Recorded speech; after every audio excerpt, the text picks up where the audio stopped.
que já foi citado no capítulo 8. Agora nós ouviremos um pouco da história dele, no capítulo 9. Depois, no capítulo de número 10, nós vamos voltar para Pedro. Vamos ver outras histórias no capítulo 10, no capítulo 11, no capítulo 12. E por fim, no capítulo 13, nós entraremos nas viagens missionárias do agora conhecido Paulo, apóstolo aos gentios. E do capítulo 13 até o final do livro de Atos, o texto bíblico versará sobre a vida deste homem de Deus, que teve sua história transformada no texto que agora leremos.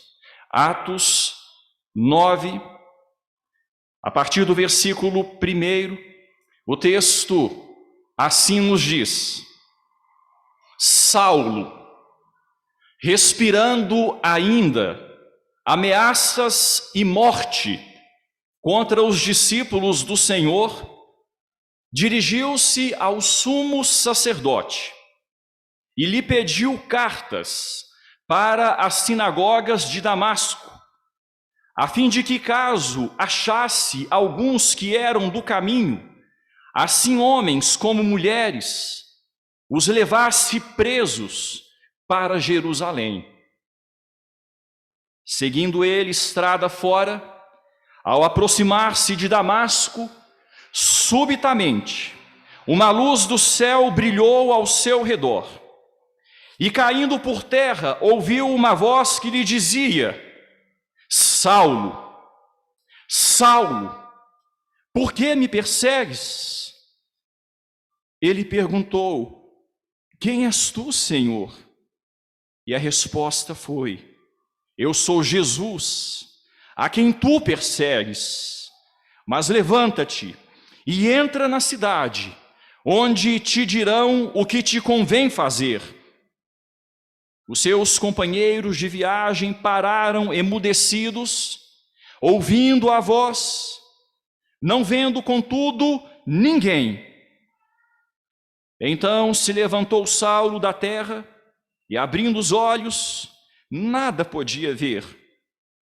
E, guiando-o pela mão, levaram-no para Damasco. Esteve 3 dias sem ver, durante os quais nada comeu nem bebeu. Amém. Até aqui a leitura, irmãos. A história prosseguirá, outros detalhes, outras informações, mas por hoje pararemos no versículo de número 9. Na vida, algumas mudanças de plano são muito radicais. Conheci um agradável senhor em Desterro de Entre Rios, o qual se tornou minha ovelha da igreja que eu pastoreei e um amigo. Alguém já de bastante mais idade que eu, que me deu muitos conselhos quando eu me preparava para me casar. Fiquei hospedado na casa dele, ele me contou muitas das histórias da sua vida, entre elas acerca do seu casamento. Ele era um jovem de 17 anos, estava com um casamento marcado. Naquela época, há muitas e muitas décadas, as pessoas, os jovens, assumiam responsabilidades muito cedo. E ele então já tinha muitas responsabilidades. Com 17 anos, ele pegava lavouras, fazendas para administrar plantações. E ele disse então que havia pegado um negócio, entrado em acordo com alguém para um trabalho, e de repente ele estava naquela região, passando numa rua, e passou em frente a uma casa, onde havia uma menina gangorrando, brincando em frente à sua casa numa gangorra. E ele olhou para aquela menina, sentiu algo diferente, no ímpeto, se aproximou dela e disse: Você quer se casar comigo? E ele disse então que aquela menina olhou para ele e respondeu: uai, quero. E ele então, naquele momento, disse que foi até o pai da menina, o abordou, propôs o casamento, ele aceitou e ele marcou o casamento. Como ele já estava com o casamento marcado com uma outra moça, ele teve que ir até o pai da outra moça e desmarcar o casamento. Ele foi, desmarcou o casamento. A família fez com que ele pagasse tudo o que já havia gastado, ele pagou tudo o que já havia gastado, a família já havia gastado, e com 17 anos, a noiva de 14 anos, eles se casaram.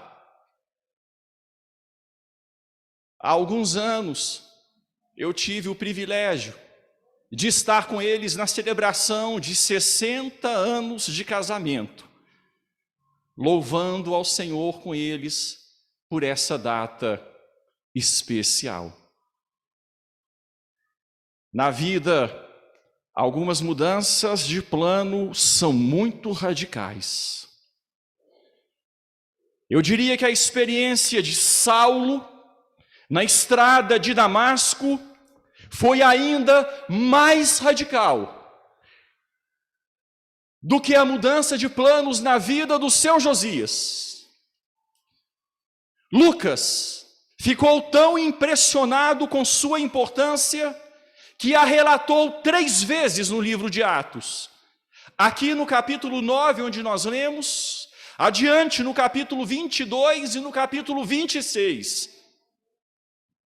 Se porventura, irmãos, à medida que nós formos expondo o texto bíblico, eu acrescentar alguns detalhes que não estão aqui no capítulo 9, é porque eles estão ou no capítulo 22, ou no capítulo de número 26. O nome Saulo já apareceu em Atos. Por favor, volte sua Bíblia, volte às páginas de sua Bíblia, talvez uma apenas, e vá comigo para o capítulo 7 de Atos. Capítulo 7, versículo de número 58, o texto bíblico diz assim: e lançando-o fora da cidade, falando acerca do homem Estevão, um dos 7, um homem de Deus, cheio do Espírito Santo. Nós vimos que uma marca de Estevão era ser cheio do Espírito Santo. Lançando-o fora da cidade, os líderes judeus, os sacerdotes, os escribas, os fariseus, o apedrejaram. As testemunhas, aqueles que o acusaram e que seriam os primeiros a lançarem as pedras, para terem maior mobilidade, maior condição de usar os braços com força. As testemunhas deixaram suas vestes aos pés de um jovem chamado Saulo. Saulo era um garoto prodígio. Era um jovem que tinha um futuro brilhante pela frente. Natural de Tarso, na Cilícia. Cidadão romano. Criado aos pés de Gamaliel, um dos maiores líderes judeus de sua época, um rabino respeitadíssimo. Ele era conhecido como a beleza da lei, Gamaliel, e foi o tutor, foi o mentor do jovem Saulo. Saulo tinha uma capacidade mental tremenda. Alguns psicólogos ainda hoje, alguns estudiosos do pensamento humano, consideram Saulo um dos 7 homens mais sábios que já passaram por este mundo. Garoto prodígio, personalidade forte, visto, quem sabe, como um futuro líder dos judeus. As testemunhas deixaram as suas vestes aos pés deste jovem. No capítulo 8, Nós lemos no versículo 1, a primeira parte do texto que diz: enquanto Estevão era apedrejado, enquanto essa testemunha fiel do Senhor Jesus Cristo recebia pedradas que fazia com que o seu sangue salpicasse o chão, enquanto Estevão era apedrejado e falava das glórias que estava vendo, das maravilhas que estava recebendo da parte do Senhor, enquanto Estevão era apedrejado, Saulo estava lá dando o seu consentimento. Saulo consentia na sua morte.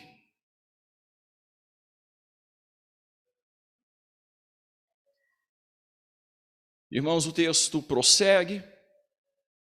O texto nos diz que naquele dia o caldo entornou. Naquele dia, aquilo que estava contido no coração dos líderes judeus transbordou. E amparados pelo poder, amparados pelo império, eles precisavam ter este amparo, este resguardo. Eles se levantaram com uma grande perseguição contra a igreja em Jerusalém e houve uma dispersão pelas regiões da Judéia, pelas regiões da Samaria, e essa dispersão prosseguiu e alcançou limites fora de Israel. No versículo de número 3, nós vemos uma informação importante, a terceira menção ao nome de Saulo. Saulo, porém, esse porém aqui está fazendo contraste com o versículo 2, quando fala que homens piedosos sepultaram Estevão, fizeram um grande pranto sobre ele. Saulo, porém, implacável, Saulo, porém, sem clemência, Saulo, porém, de outra forma, assolava a igreja, como uma besta, como um animal selvagem, entrando pelas casas, arrastando homens e mulheres, encerrava-os no cárcere.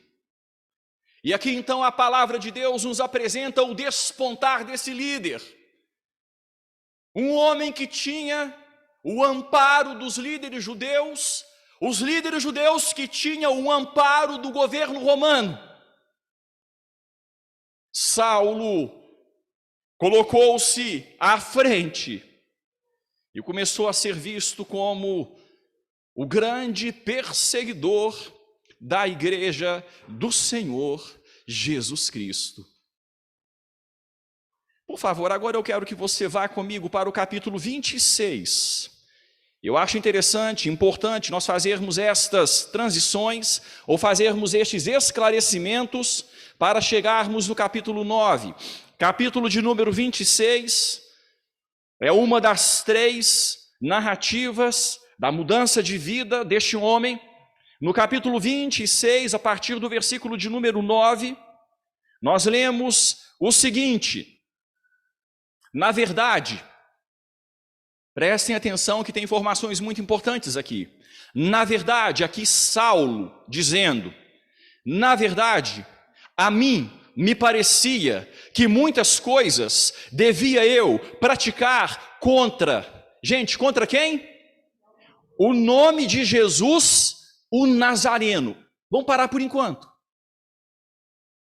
Quem era o inimigo de Saulo? Jesus, o Nazareno. Ora, Saulo era um garoto prodígio. Saulo era cogitado como um futuro líder do povo judeu, ou um futuro líder da religião judaica, do judaísmo. E de repente chega alguém que se apresenta como um risco, que se apresenta como um impedimento àquilo que estava no coração de Saulo. Uma seita que começou a ganhar proporção, uma seita que começou a ganhar seguidores. Nós já lemos no livro de Atos que muitos sacerdotes estavam seguindo a fé. O número já era de milhares, quem sabe dezenas de milhares. E diante daquilo, Saulo começou a ver tudo o que ele tinha em mente com relação ao futuro do judaísmo em risco. E ele não mediu forças para combater aquele que ele considerava um lunático, um desvairado, um tal de Jesus de Nazaré. Então, para ele parecia que muitas coisas ele devia praticar contra o nome desse homem que estava colocando impedimento na sua vida.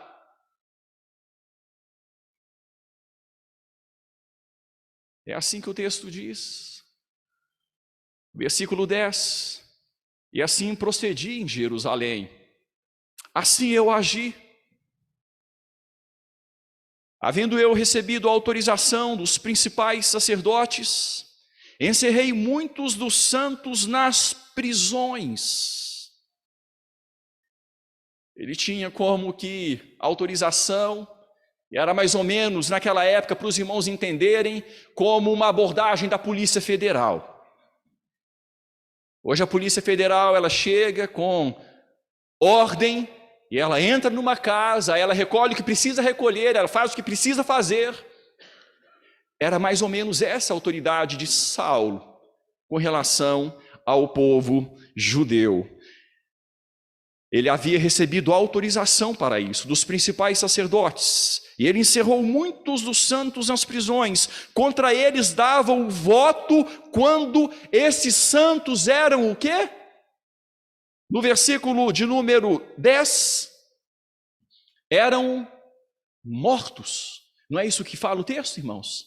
Quando os matavam, Saulo dava o seu voto, é para matar, vamos eliminar essa praga, vamos acabar com este movimento. Era assim esse homem. Olha o versículo de número 11, muitas vezes os castiguei por todas as sinagogas, obrigando-os até a blasfemar. Ele entrava nas sinagogas onde os judeus se reuniam, e quando ele percebia que havia ali judeus que estavam nas sinagogas, mas que tinham Jesus como Messias, ele os obrigava a blasfemar, colocando-os em risco de morte.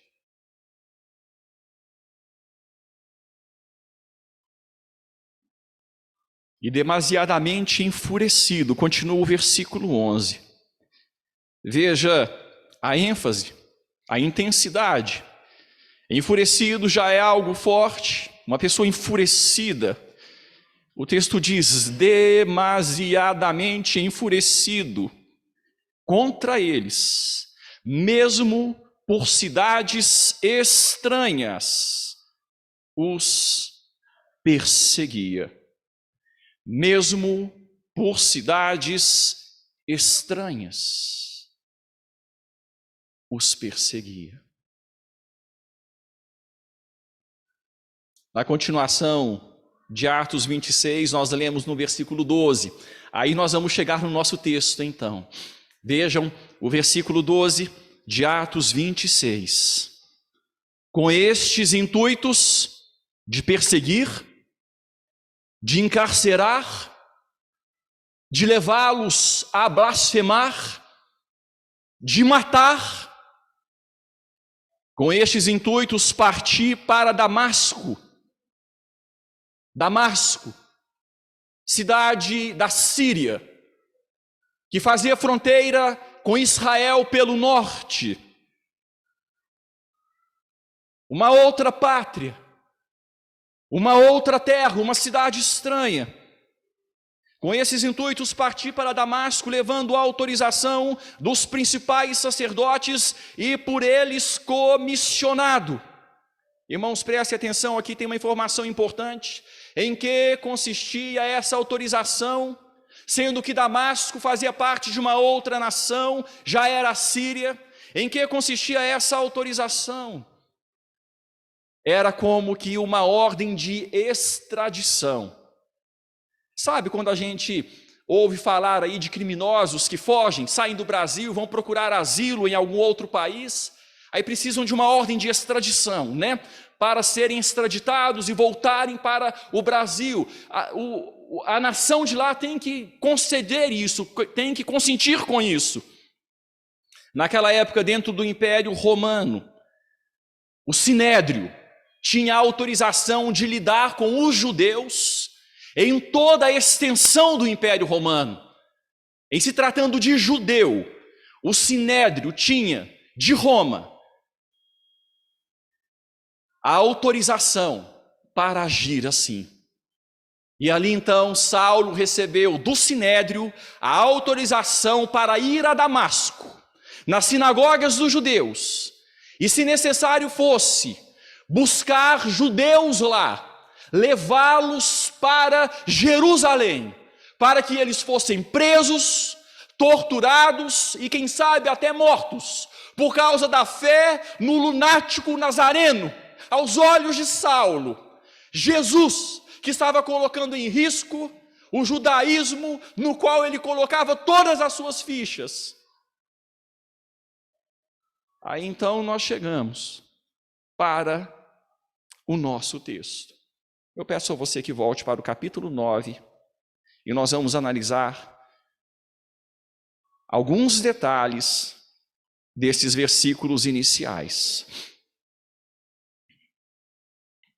Saulo, diz o versículo 1, respirando ainda ameaças e morte contra os discípulos do Senhor. Saulo, respirando ainda ameaças e morte contra os discípulos do Senhor.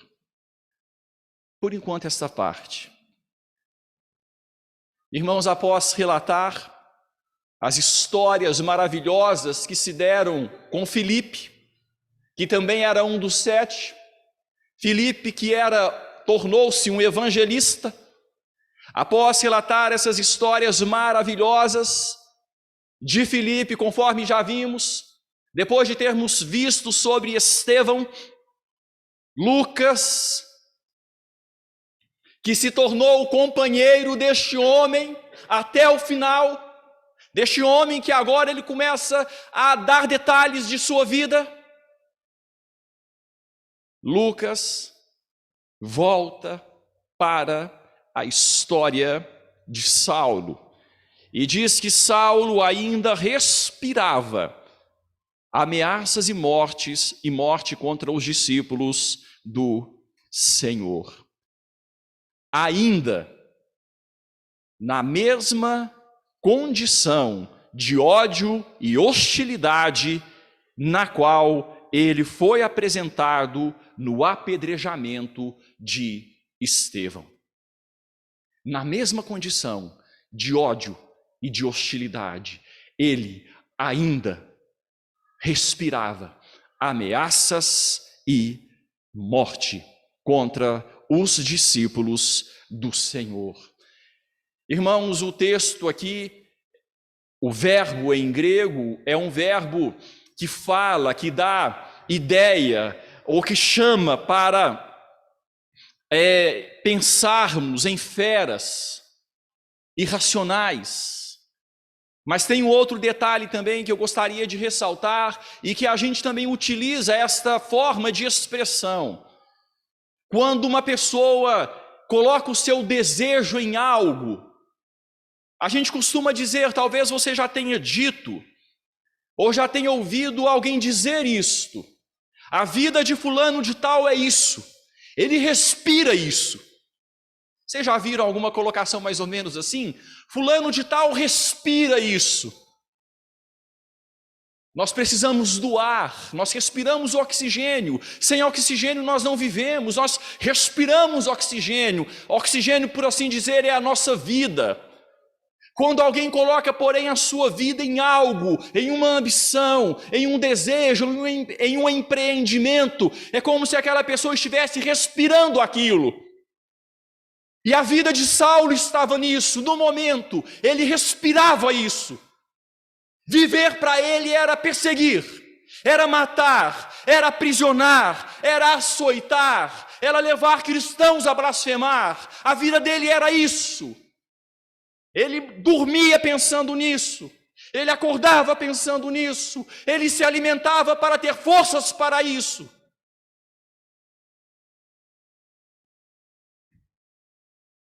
O texto diz: dirigiu-se ao sumo sacerdote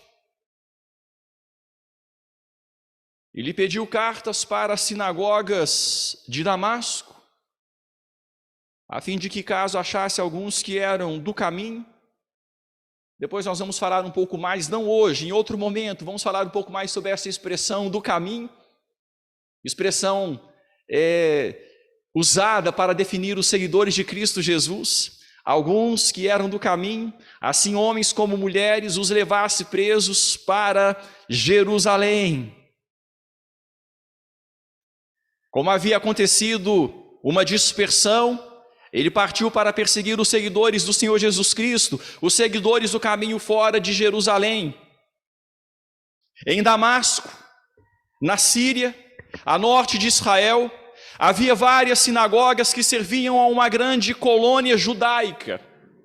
Segundo o historiador Flávio Joséfo, um pouco adiante, Nero, o imperador, matou 10.000 judeus em Damasco. Para a gente entender aqui a colônia judaica em Damasco. Nero matou 10.000 judeus em Damasco, segundo Flávio Joséfo. Segundo o pastor John MacArthur, havia pelo menos 20.000 judeus em Damasco nesta época. E muitos dos seguidores do Senhor Jesus Cristo, dispersos devido à perseguição em Jerusalém, se dirigiram para lá, já que lá havia um grande número de judeus. Saulo teria muito o que fazer, haveria muito trabalho em Damasco. Seu coração estava cheio de ódio e sua mente estava envenenada por preconceitos. Nós já vimos que ele estava demasiadamente enfurecido. Pensando nesta situação, o exegeta John Stott diz o seguinte, abre aspas, se o tivéssemos encontrado quando saía de Jerusalém e lhe disséssemos que antes de chegar a Damasco, ele se tornaria cristão, ele teria considerado ridícula a ideia. Mas foi o que aconteceu. Ele tinha deixado a graça soberana de Deus fora de seus cálculos. Fim da citação. Vamos continuar. Versículos 3 e 4. Seguindo ele estrada fora, ao aproximar-se de Damasco, subitamente, uma luz do céu brilhou ao seu redor.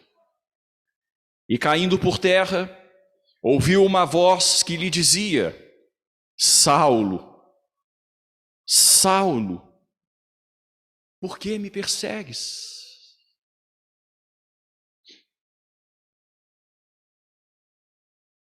Saulo, com sua escolta, estava quase completando a viagem de cerca de 240 quilômetros, o que deve ter levado em torno de uma semana. Subitamente, por volta do meio-dia, sol a pino, uma luz mais resplandecente que o sol brilhou diante dele.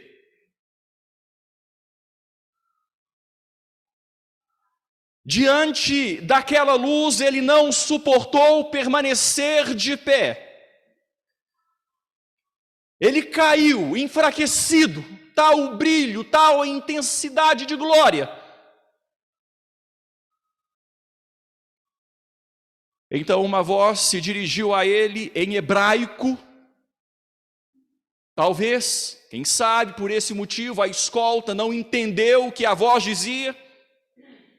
Uma voz se dirigiu a ele em hebraico, dizendo: Saulo, Saulo.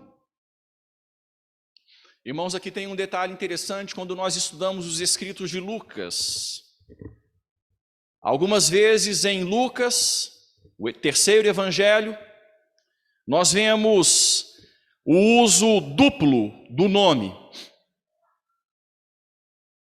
E quando Lucas usava essa forma de tratamento, ele estava transmitindo profundo sentimento de consternação, isto é, de pesar, de enternecimento, de compaixão, tudo junto.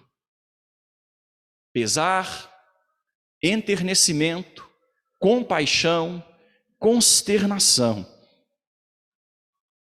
Quando o Senhor Jesus Cristo, por exemplo, entrou na casa de Maria e de Marta, e ali Maria estava sentada a seus pés, ouvindo os seus ensinamentos, e Marta agitada de um lado para o outro, ocupada em muitos afazeres, o Senhor Jesus Cristo virou para ela e disse: Marta, Marta.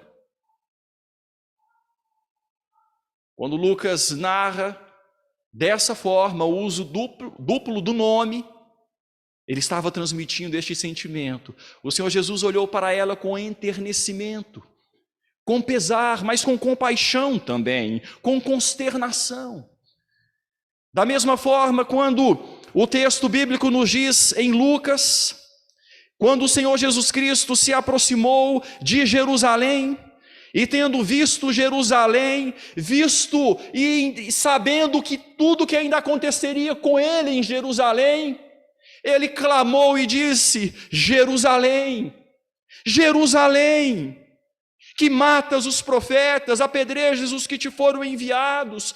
Quantas vezes eu quis reunir teus filhos como a galinha junta os do seu próprio ninho debaixo das asas, e vós não o quisestes.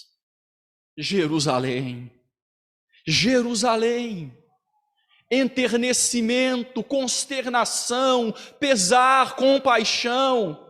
Um pouco adiante, no mesmo evangelho, Lucas usa essa expressão quando ele se dirige a um Simão arrogante, a um Simão Pedro orgulhoso, a um Simão Pedro cheio de si, e ele olha para Simão com os olhos enternecidos e diz: Simão, Simão.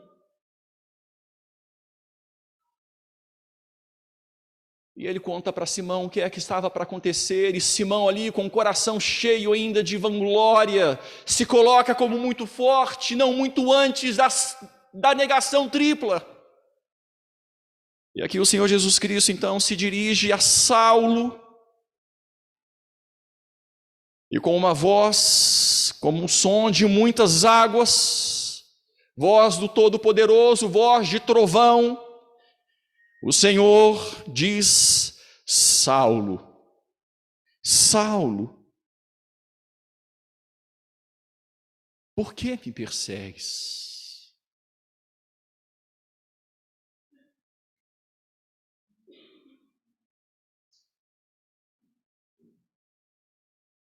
Vamos prosseguir, irmãos. Versículos 5 e 6. Ele perguntou: Quem és tu, Senhor? E a resposta foi: Eu sou Jesus, a quem tu persegues. Mas levanta-te, entra na cidade, onde te dirão o que te convém fazer.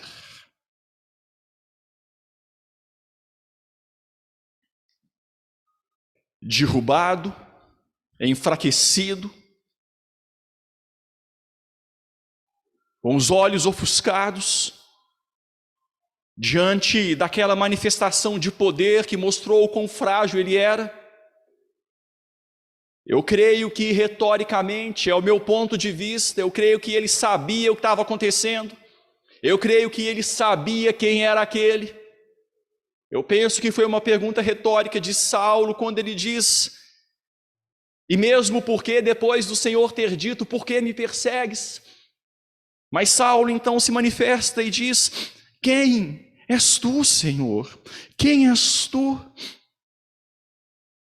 Nós já vimos, irmãos, lá no capítulo 26, que Saulo disse: quanto a mim, eu pensava que muitas coisas deveria fazer contra o nome de Jesus, o Nazareno. Não é assim que ele falou lá no capítulo 26? Muitas coisas deveriam fazer contra Jesus, o Nazareno. Ele sabia que ele estava perseguindo Jesus.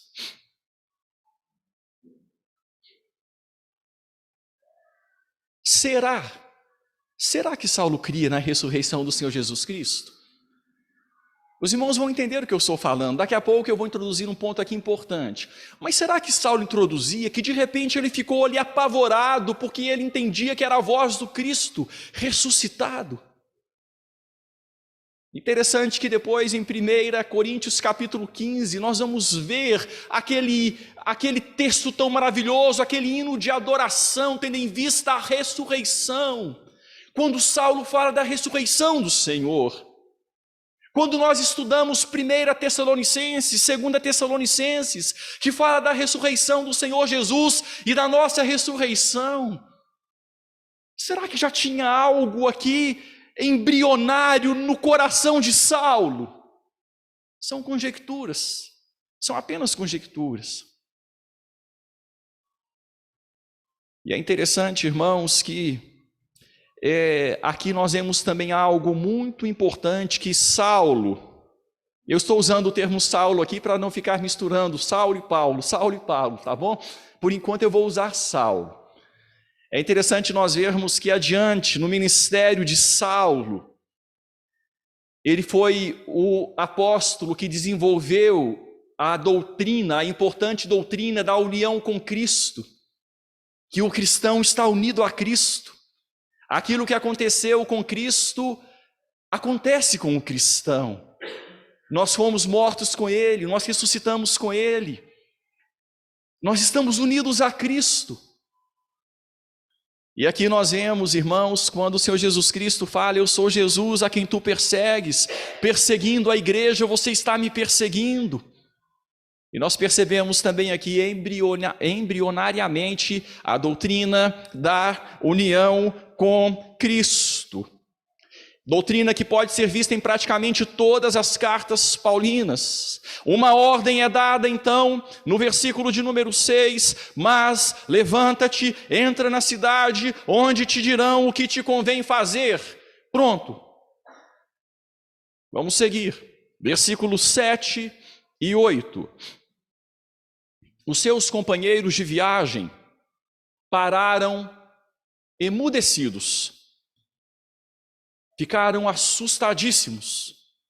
A escolta que estava com ele, de judeus apenas, de romanos, não sei, ele não estava sozinho, ele estava com força policial com ele, ele precisava de guarnição, ele precisava de companhia para fazer a obra grande que ele queria fazer em Damasco.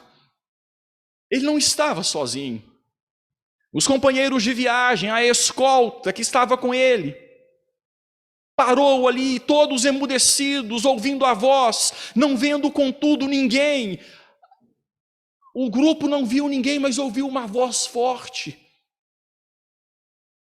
Então se levantou Saulo da terra, e abrindo os olhos, nada podia ver. Ele tentou ver, ele abriu os olhos que haviam se fechado por causa da intensidade da luz, e quando abriu, ele procurava, mas não enxergava nada.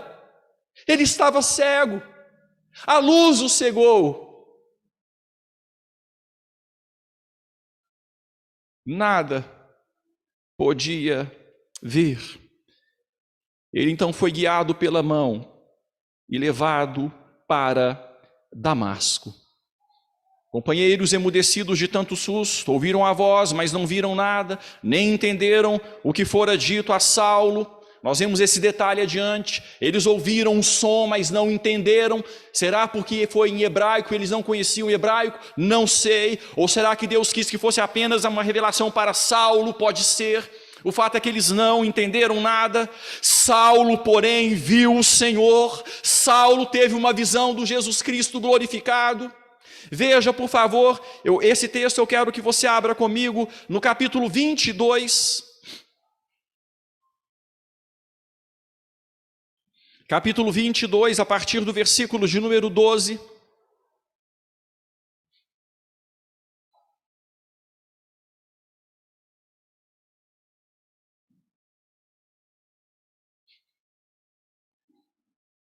Vejam, irmãos, o que o texto diz, a partir do versículo 12 do capítulo 22.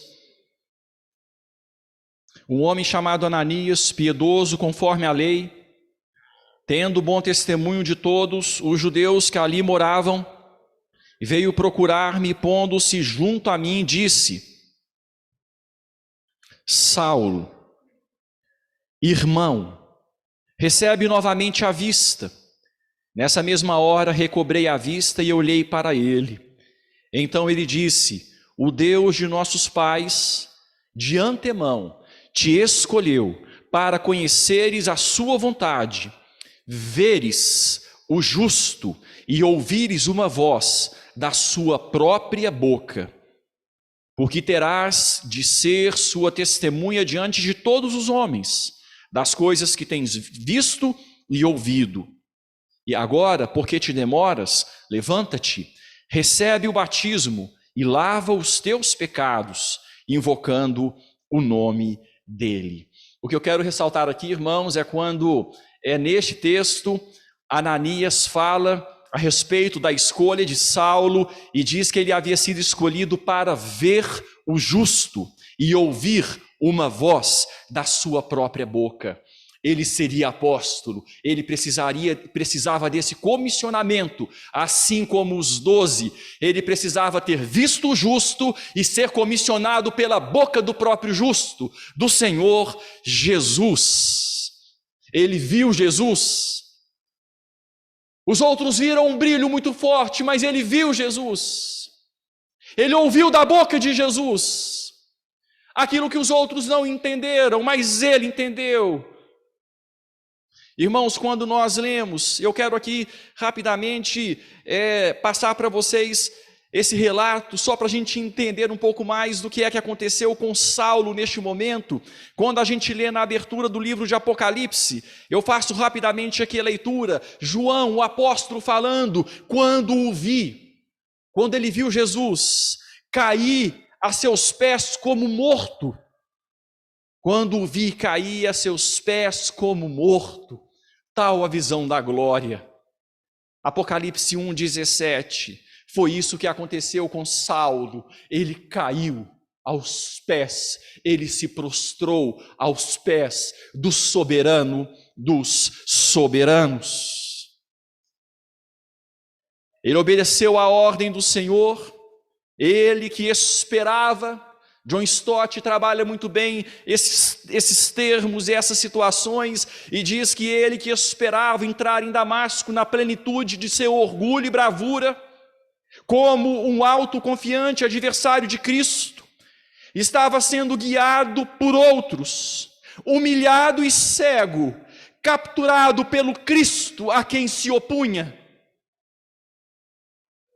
Ele esperava entrar em glória, em orgulho, entrou humilhado, cabeça baixa, sendo conduzido pela mão, cego, atordoado, desnorteado, desorientado. Em Filipenses, nós lemos esse mesmo homem falando: eu prossigo para conquistar aquilo para o que também fui conquistado por Cristo Jesus. Quando a gente entende aqui esse texto, a gente entende mais Filipenses 3:12. Eu prossigo para conquistar aquilo pelo que também fui conquistado.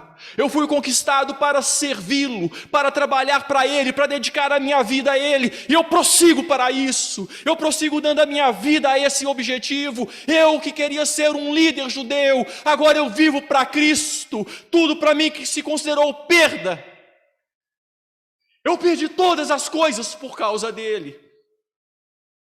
as considero como refúgio para ganhá-lo e ressuscitar e estar com ele. E finalmente o versículo de número 9, ele entrou em Damasco, humilhado. Versículo 9 diz: esteve 3 dias sem ver, durante os quais nada comeu, nem bebeu.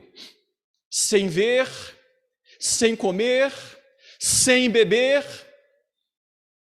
Durante 3 dias ele ficou cego. Nesses dias ele jejuou. Ele estava tão atordoado que não tinha condição de comer. Um sem número de memórias devia estar deixando Saulo louco.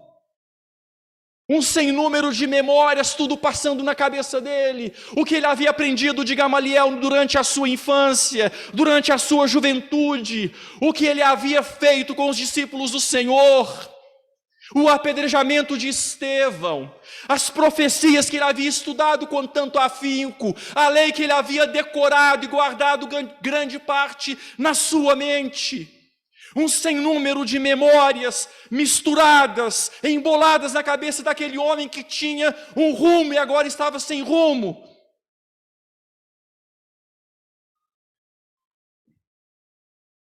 Saulo estava desnorteado.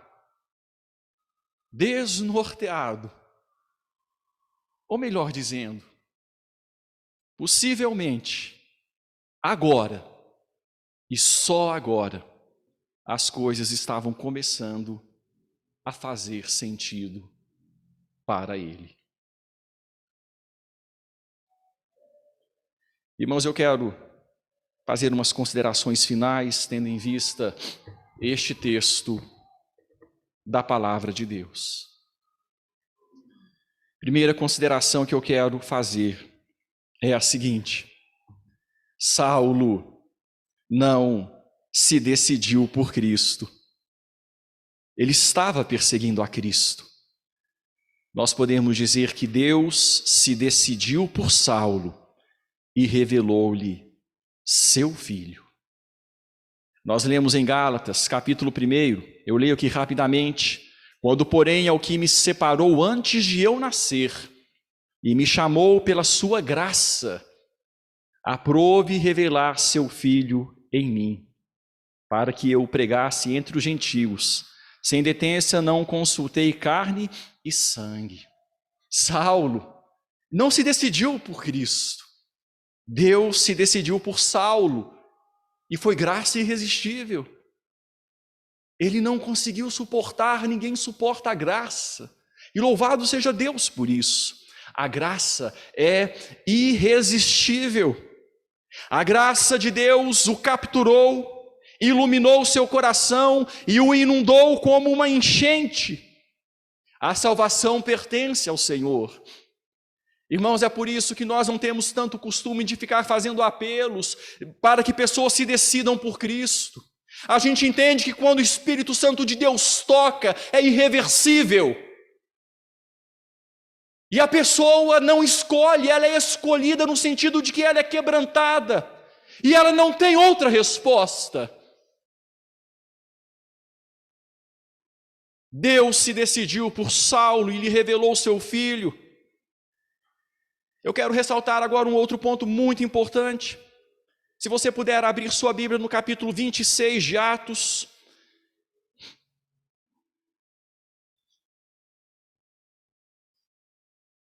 No capítulo 26, versículo de número 14, tem algo interessante aqui. Saulo falando daquele momento, aqui acrescentando alguns detalhes. No versículo 14 nós lemos: e caindo todos nós por terra, ouvi uma voz que me falava em língua hebraica: Saulo, Saulo, por que me persegues? E aqui então ele acrescenta algo que não está lá: dura coisa é recalcitrares contra os aguilhões. Dura coisa é recalcitrares contra os aguilhões. Irmãos, aqui é um ponto tremendo. Sugere que Deus estava tratando de Saulo já havia algum tempo. que Deus estava acompanhando este homem havia algum tempo. Durante essa semana, o conselho da igreja se reuniu para ouvir algumas histórias, conversar com algumas pessoas que têm manifestado o interesse de se tornarem membros da igreja. E conversamos, ouvimos histórias interessantes que falam acerca do agir de Deus, que falam acerca da obra de Deus. Eu ouvi pelo menos 2 vezes a seguinte expressão: desde criança. Desde criança. E essa expressão introduzia algo que tinha a ver com o agir de Deus. A pessoa fazendo uma leitura da sua vida, olha, desde criança. Irmãos, o texto bíblico fala de aguilhões que estavam sendo colocados no caminho de Saulo. E aqui a figura era de senhores que estavam domando touros jovens, touros ainda novos, ainda indomados. E esses touros precisavam seguir uma rota, seguir um caminho, e às vezes o touro resistia. Então havia uma ferramenta que era uma haste com finco na ponta, e ali o domador, ou aquele que estava lidando com o touro jovem, quando o touro tentava sair do caminho, fincava aquele aguilhão no touro. E o touro então sentia a dor da fincada. E ele precisava ir adiante, mas às vezes, na tolice da sua força, na tolice da sua juventude, o touro tentava lutar contra o aguilhão. E quanto mais o touro forçava para empurrar o aguilhão, mais o aguilhão o feria, mais o aguilhão o machucava, mais o aguilhão o fazia sangrar. E o Senhor Jesus Cristo diz para Saulo: Saulo, é tolice lutar contra os aguilhões, você só vai se ferir. E aqui, irmãos, eu quero rapidamente ressaltar alguns possíveis aguilhões que Deus estava usando para chamar a atenção de Saulo. Quando nós lemos em Romanos capítulo 16, versículo 7, e eu não quero ler o texto por causa do tempo, mas lá em Romanos 16, versículo 7, dentro dos cumprimentos, Paulo, o Saulo daqui, Saulo, para não confundir, ele diz assim: olha, vocês cumprimentem fulano de tal e fulano de tal, meus parentes que estavam em Cristo antes de mim. Será que esses parentes de Saulo, que estavam em Cristo antes dele, já haviam procurado Saulo para falar de Cristo? O texto diz: olha, eles são notáveis entre os apóstolos, meus parentes estavam em Cristo antes de mim. Será que esses parentes já haviam procurado Saulo, entendendo a loucura que ele estava fazendo e falando para ele: olha, pare com isso, Saulo, pare com isso, e tentado pregar para ele o evangelho? Será que Saulo já havia ouvido falar de Cristo por boca dos seus parentes? Será que os parentes eram um aguilhão que Deus estava usando para chamar a atenção de Saulo? Será? Irmãos, um outro aguilhão que Saulo sempre menciona e que foi profundamente marcante na vida de Saulo: Estevão.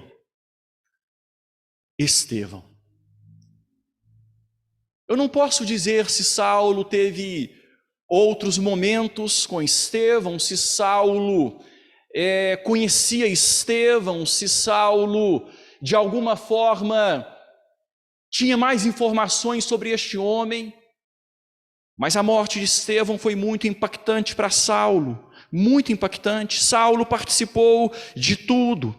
O texto bíblico nos fala do espírito e sabedoria que estavam em Estevão, em que ninguém conseguia resistir ao que ele falava. Será que Saulo teve um debate com Estevão? Não sei. Mas o texto fala que ninguém conseguia combater Estevão, tal a forma que ele falava, cheio do Espírito Santo, está no capítulo 6, versículo 10 de Atos. No versículo 15, o texto fala que todos que olharam para Estevão viram o seu rosto como rosto de anjo. Saulo estava lá, Saulo acompanhava, e ele olhou para Estevão, viu algo diferente em Estevão. Ora, será que Deus estava fincando aquele touro indomado? No capítulo 7, Saulo estava participando daquele momento quando Estevão profere o seu discurso diante do Sinédrio. E quando Saulo ouve Estevão falando, eu vejo os céus abertos, eu vejo o Filho do Homem em pé à destra de Deus. Ele havia sido o penúltimo ali. Antes de Saulo, Estevão havia visto o Filho de Deus, mas de uma forma diferente. E Saulo estava lá. No versículo 56, nós ouvimos isso. No versículo 58, o texto fala que Saulo consentia. Mas eu quero ressaltar aqui o texto que diz no versículo 60 que Estevão se ajoelhou, talvez por falta de forças ou talvez por reverência ao Senhor, e ele orou naquele momento onde ele estava morrendo. Ele orou e disse: Senhor, não lhes imputes este pecado. Com estas palavras adormeceu, e o texto vai logo e diz: e Saulo consentia na sua morte. Saulo ouviu a oração de Estevão, a corajosa não resistência de Estevão enquanto apedrejado até a morte deve ter sido marcante para Saulo. Tem um pastor que diz o seguinte, falando sobre este texto, tem um pastor que diz o seguinte, que Saulo, vendo aquele negócio acontecendo, Estevão sendo apedrejado sem nenhum tipo de resistência, que Saulo deve ter pensado: gente, o que é isso que está acontecendo? Se fosse eu, procuraria pegar algumas pedras no ar ainda, e devolver e derrubar pelo menos uns 2 ou 3. Morreria, mas pelo menos derrubaria alguns. O pastor fala isso. Irmãos, o fato é que a não resistência de Estevão ali foi impactante. Impactante para Saulo.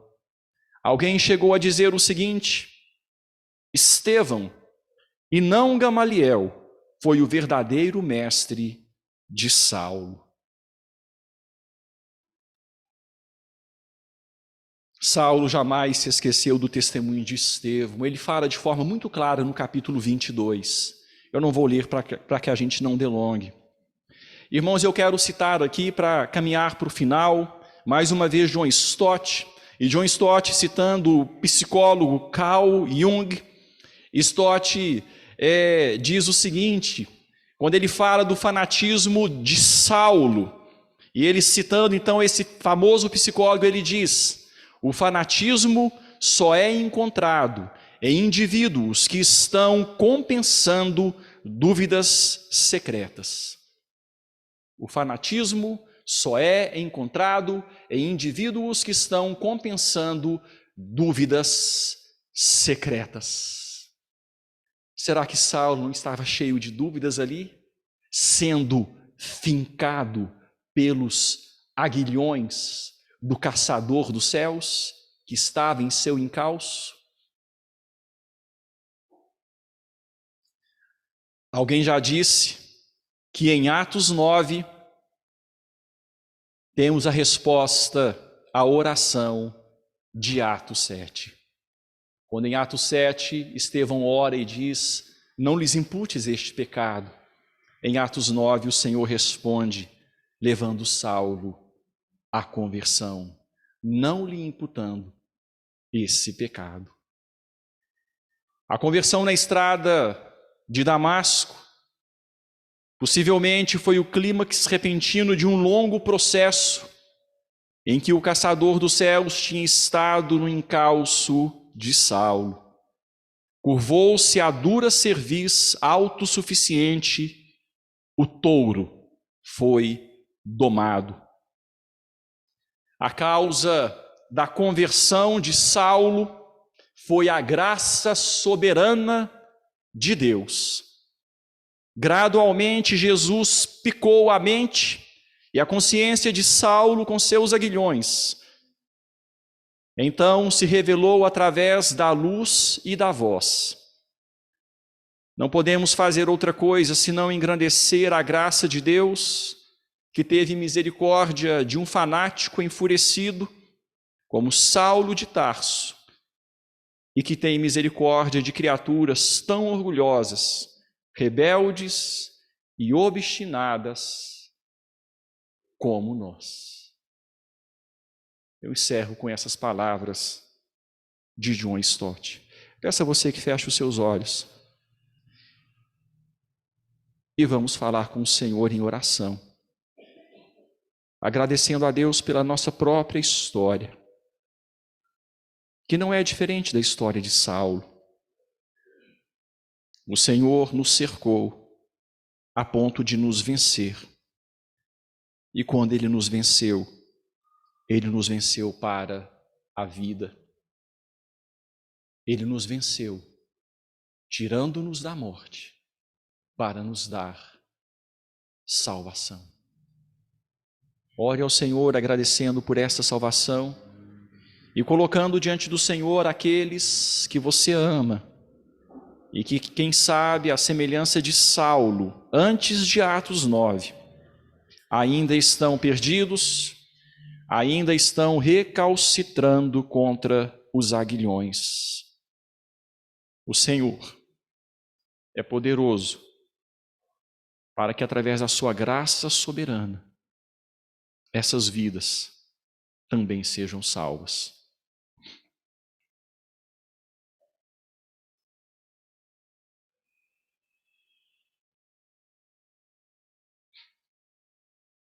Senhor, nós louvamos o Senhor.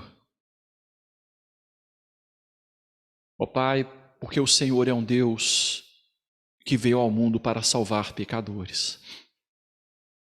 Na pessoa do Filho, o Senhor se mostrou esse Deus tão maravilhoso. Fiel é a palavra e digna de toda aceitação, diz esse homem de quem lemos aqui, falando para um outro pastor, para Timóteo, que Cristo Jesus veio ao mundo para salvar pecadores, dos quais eu sou o principal. Ó Senhor, obrigado porque a mesma graça nos salvou.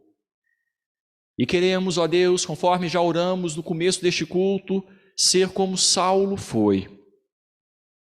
Modelo, exemplo, referencial, para que através de nós, Cristo Jesus, mostre a sua longanimidade para aqueles que ainda hão de ser salvos. Abençoe, Senhor, aqueles que conhecemos, que amamos e que ainda estão resistindo aos aguilhões, agindo com ímpeto, com intempestividade. Quebranta-os, Pai, quebranta-os, vença-os, para a glória do Senhor, Pai, e para o bem eterno deles próprios.